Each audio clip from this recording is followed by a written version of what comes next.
అన్న ఉప ఎన్నికలు ఎప్పుడు వస్తాయన్న? ఉప ఎన్నికలు దాదాపుగా ఈ సంవత్సరం వస్తాయో రావో కూడా చెప్పలేము మనం. ఎందుకంటే స్పీకర్ గారిని నిర్ణయం తీసుకోమని సుప్రీంకోర్టు ఇచ్చింది. స్పీకర్ గారేమో లీవ్లో ఉన్నారని కొన్ని రోజులు చెప్పిండు.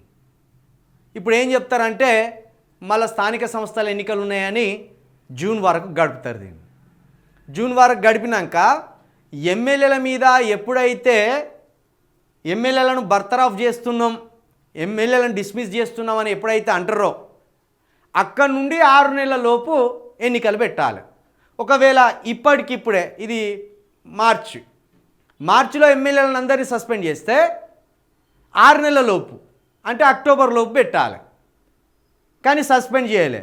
ఈ సస్పెండ్ ఎప్పుడు చేస్తారో అప్పటి నుండి 6 నెలల లోపు ఎప్పుడైనా ఎలక్షన్స్ పెట్టవచ్చు. ఆ ప్రకారం చూస్తే ఈ 3 నెలలు కూడా ఇట్లనే గడిపేస్తారు.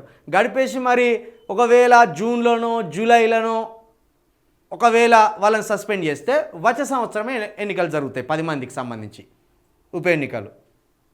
లేకపోతే వీళ్ళు ఇంకొక తెలివి కూడా ప్రదర్శిస్తాను. స్థానిక సంస్థల ఎన్నికలలో 42% వాటా బీసీలకు ఇస్తామన్నారు కదా, ఆ బీసీలకు సంబంధించిన వాటా వీళ్ళు ఇక్కడ చేసి ఆ 42% వాటా మేము ఇస్తున్నామని ప్రకటించి ఆ తర్వాత ఉప ఎన్నికలకు పోతే వాళ్ళ పార్టీ నుండి మళ్ళా నిలబెట్టిన వాళ్ళు గెలుస్తారనే ఒక ఆశ కూడా వాళ్ళకున్నది. కాబట్టి 42% రిజర్వేషన్ ఆ అంశం తేలాలి. అది ఇప్పుడు కాంగ్రెస్ మేడకు కత్తిలాగా వేలాడుతున్నది. అదొక అంశం.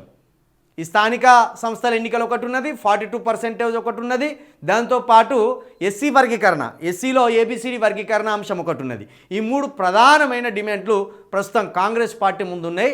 కాబట్టి ఉప ఎన్నికలు అనేది ఇప్పటికిప్పుడు వచ్చే అవకాశం లేదు. ఇవి 6 నెలలు పడతాయా, సంవత్సరం పడతాయా అనేది కూడా క్లారిటీ లేదు. స్పీకర్ గారు ఎప్పుడు నిర్ణయం తీసుకుంటారో స్పీకర్ గారు నిర్ణయం ప్రకటించిన తర్వాత నుండి 6 నెలల లోపు ఎన్నికలు జరగాలి. మరి అది ఎప్పుడు తీసుకుంటాడు ఆయన?